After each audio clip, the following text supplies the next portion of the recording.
მოგესალმებით მეგობრებო, რუბრიკა დღის განვითარების რჩევები ენერგოინფორმაციულ სივრცეში და წინა ეთერიდან გამომდინარე მინდა ხაზი გაუსვა იმას, რომ სულაც არ ნიშნავს, რომ ყველამ უნდა გაიქცეთ და შეიძინოთ კერხები.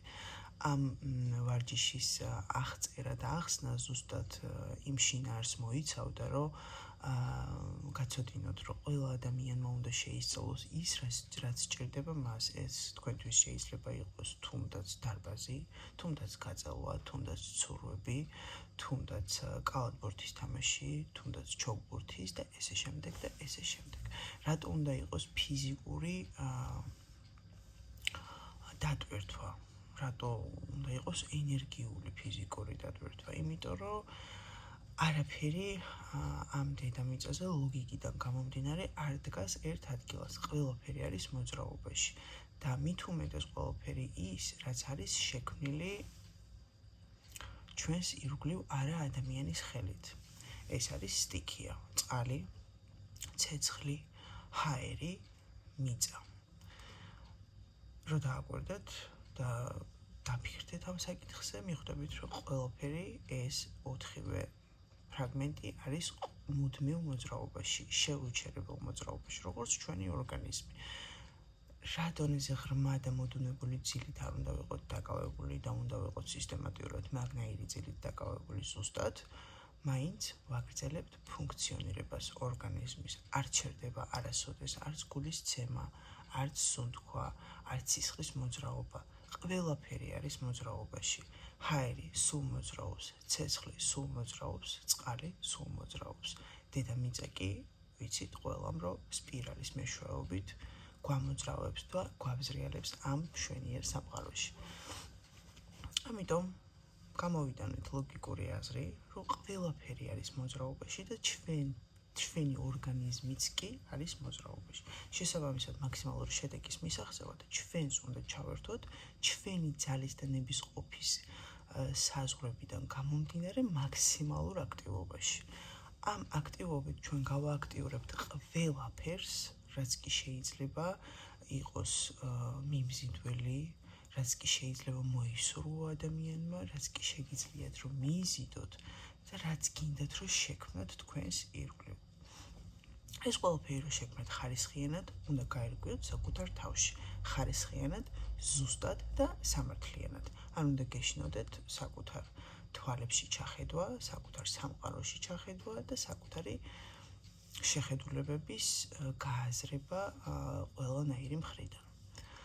საიდან გვაქვს სპაზმები, რომელსაც აღმოვაჩენ მაგალითად მე, რომ რატომღაც გადაწყვიტა მგოგონამ, რომ აქვს მარჯვენა მხრიდან სპაზმი, მაგრამ საიდან აღმოვაჩინა ეს ყველაფერი? პრაქტიკებს როცა აკეთებ, ამ შემთხვევაში და ჩემს სიტუაციაში არის სუნთქვის ვარჯიშები და ენერგოინფორმაციული განვითარების პრაქტიკები, პროგრამირება, თქვენი გონების შიშებთან დამუშავება, სწორად აღიქვა იმ სიტუაციების და იმ გამოწვევების, რომელიც ცხოვრებისეულად ტრიალებს ყველა ადამიანის ცხოვრებაში, სწორი ანალიზის გაკეთება და ერთი სიტყვით ჯანსაღი ფსიქიკური მდგომარეობა, თქვენი ფსიქიკა რომ იყოს ჯანსაღ მდგომარეობაში. ამ მდგომარეობაში რომ შედიხარ და აკეთებ პრაქტიკებს, ამ შემთხვევაში სუნთქვის ვარჯიშებს, მაქსიმალური სპაზმი რომ შეიგრძნო, უნდა გააკეთო ეს პრაქტიკები და გადახვიდე მაქსიმალურ მოდუნებაში. ხოლო ამ მოდუნებაში გრძნობს ზუსტ იმპულსებს თუ სად გისიგნალებთ თქვენ ორგანიზმი, რომ არის მისაქცევი ყურადღება. რადგანაც მე ვაფიქსირებ იმას, რომ მარჯვენა თვალი და მარჯვენა მხარე და მარჯვენა არ აქვს მნიშვნელობა, ნებისმიერი ორგანოს ნაწილი მაქვს დასპაზმული, იმას სულაც არ ნიშნავს, რომ 7 დღიანი გადაკერხერების და 35 საათის მუშაობის შემდეგ, როცა მე ეს დამისტაბილურდება აქეთ ამ მხარეს, სულაც არ ნიშნავს, რომ რომელიმე სხვა ორგანოს ადგილი არ დამიწყებს სიგნალის გადმოცემას, რომ მოდი, ახლა ამას მივაქციოთ ყურადღება. რა თქმა უნდა, ხარისხიანი დასვენების და გაანალიზების და განტვირთვის შემდეგ უკვე უნდა მივხედოთ შემდეგ ზონას. რატო უნდა მივხედოთ შემდეგ ზონას, რომ ავაწყოთ ეს სისტემა, რომელიც არის მიბმული ჩვენ მშვენიერ ხერხემალზე, დაწყებული ჩვენი ქვედა ნაწილიდან, დამთავრებული ამ წერტილით. საიდანაც შედის ინფორმაცია ჩვენს ენერგიულ სხეულში, ინფორმაციულ სხეულში და ფიზიკურ სხეულში. ჩვენი პირადი გადმოცემული განზრახვა რა და როგორ უნდა იყოს. როგორ უნდა გამოვიყურებოდეთ, როგორ უნდა ვიქცეოდეთ, რა მიმართულებით უნდა ვიხსნიდეთ სპაზმებს, როგორი გზით უნდა ვიხსნიდეთ სპაზმებს და ესე შემდეგ და ესე შემდეგ. ამიტომ სუნთქვის ვარჯიშების შემდეგ თქვენ იღებთ ხარისხიან მოდუნებას, რომელიც გაძლევთ ინფორმაციას და გიხსნით წიგნს თქვენს სხეულთან დაკავშირებით. რა, როგორ, რანაირი გზით და ესე შემდეგ.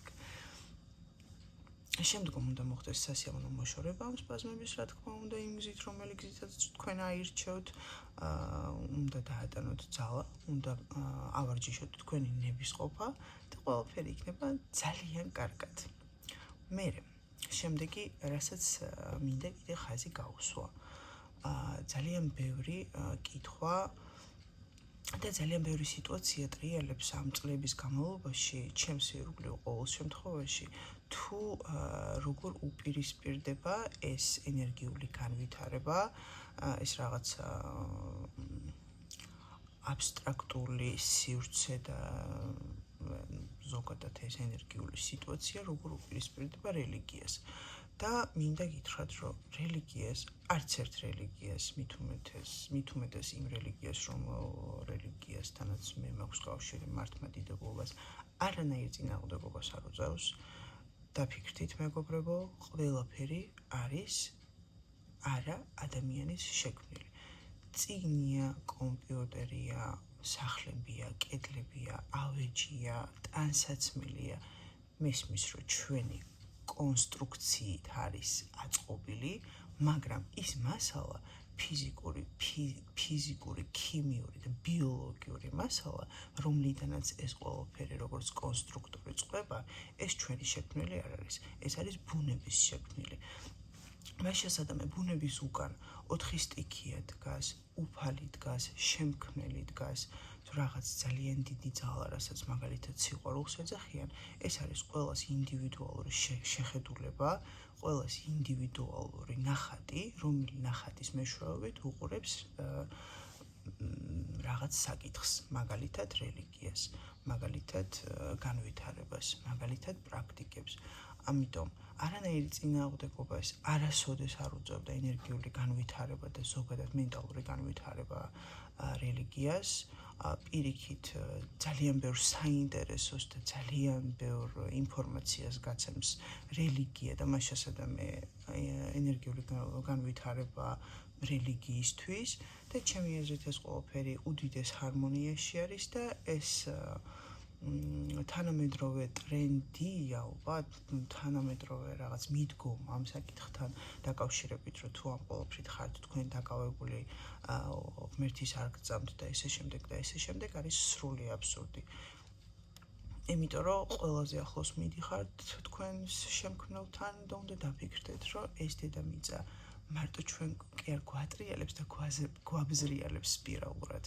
ეს ყველაფერი ტრიალებს უდიდეს სივრცეში, უსასრულო უდიდეს სივრცეში, ულამაზეს და უცნობ სივრცეში, რომლის შესახებ ჩვენ არაფერი არ ვიცით და არაფერი არ ვიცით ზუსტად იმიტომ, რომ ჩვენ შესახებ არ ვიცით არაფერი. და ჩვენ შესახებ უნდა დავიწყოთ ყველაფრის შესწავლა, შეგრძნება, ამ ყველაფრიდან სიამოვნების და შედეგის აღება და მე უკვე ძალიან ბევრ კითხვაზე მოვიპოვებთ პასუხებს.